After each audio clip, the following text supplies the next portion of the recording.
wamama, Wabomachoge, hamjambo? Haya, nionyeshe salamu ya upendo jamani. Sasa mimi nazoea salamu ya mikono yote miwili. Haya, salamu ya upendo, salamu ya upendo, salamu ya upendo. Vile meambiwa, naitwa Wanami Wamboka. Mimi ni mbunge wa Bumula. Bumula iko Bungoma County.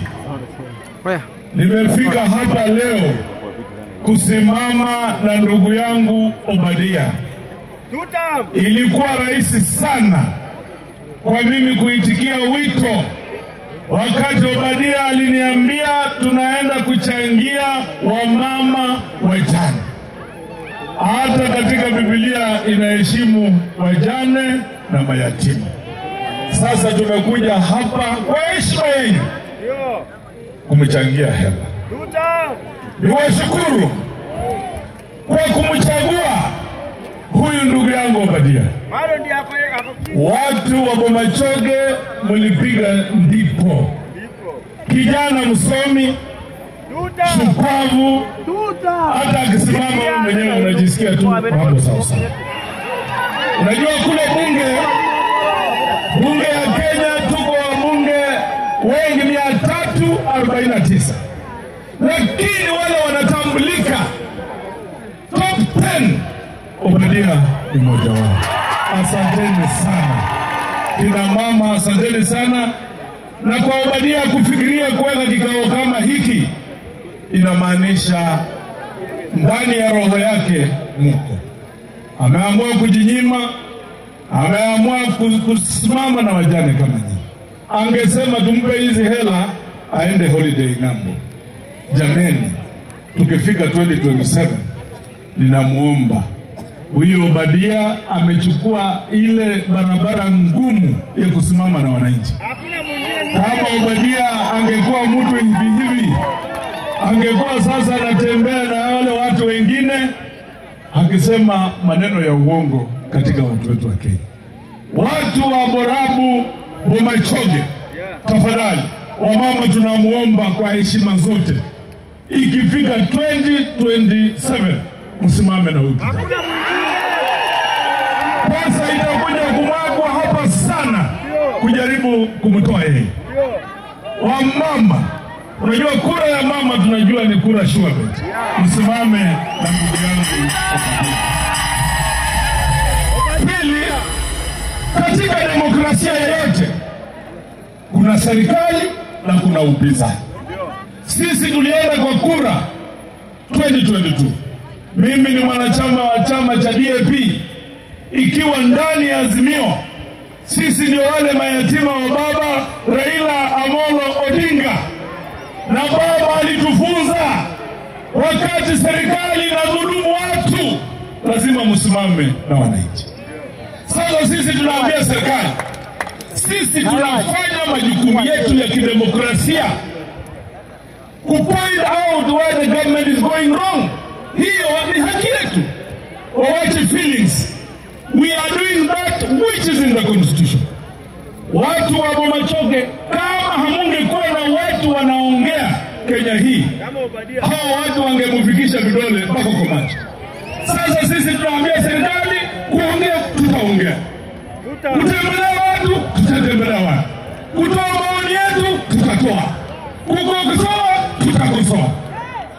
Ukiona wale watu wako hapa, ni wale watu wako serious peke yao. Tukiongozwa na ndugu yetu seneta ambaye hatingiziki, seneta wa power, seneta ambaye haogopi kusimama na wananchi, anaitwa Edwin. Sisi tumeamua tutatembea pamoja kutetea wananchi wa Kenya. Mambo mengi yanafanyika hii Kenya. Tunaambiwa mambo ya affordable housing. Hapa Kisii hatutaki affordable housing. Tunataka affordable education. Tunataka affordable healthcare. Hii maneno ya SHA sasa imekuwa kizungumkuti, haifanyi. Badala ya serikali kutembea kujenga manyumba, Sisi hatutaki hiyo maneno. Patia hawa kina mama wajane, wapatie afya inayofaa. NHIF ilikuwa shilingi 500 peke yake. Sasa saa hii ulipe shilingi 6,000 na ulipe yote. Ole wako ukuwe mgonjwa, ukifika hospitali unaambiwa hapa shailifungwa. Watu wetu wanakufa na lazima tuseme haya maneno. Lazima tuseme. Mnataka tunyamaze ama tuendelee kusema? Sahi education system ya Kenya, Mwai Kibaki alitupatia free primary education. Uhuru Kenyatta rafiki yetu rais mstaafu akatuletea free day secondary education. Sasa hiyo maneno yote imeenda kani. Imeenda. Ukiwa na mtoto shule, pesa ya capitation haitumwi. Lakini wakati 104 billion inatakikana kwa mtandao wa SHA inapatikana. Wakati 45 billion inatakikana kuweka bond ya Talanta Stadium inapatikana. Na ukijiuliza kati ya masomo na stadium, nyinyi mnataka nini? Mnataka nini?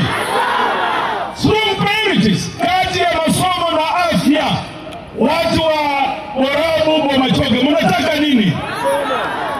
Basi sisi tunataka afya, hatutaki stadium. Sisi tunataka masomo, hatutaki affordable housing. We want affordable healthcare, we want affordable education. Na sisi tunaamua hawa waheshimiwa tuko hapa. Mimi singetoka Bungoma kukuja hapa kama sio mapenzi ya Obadia na nyinyi watu wetu. Tafadhali, tunataka kusukuma hii gurudumu. Mapambano sasa bado yanaanza.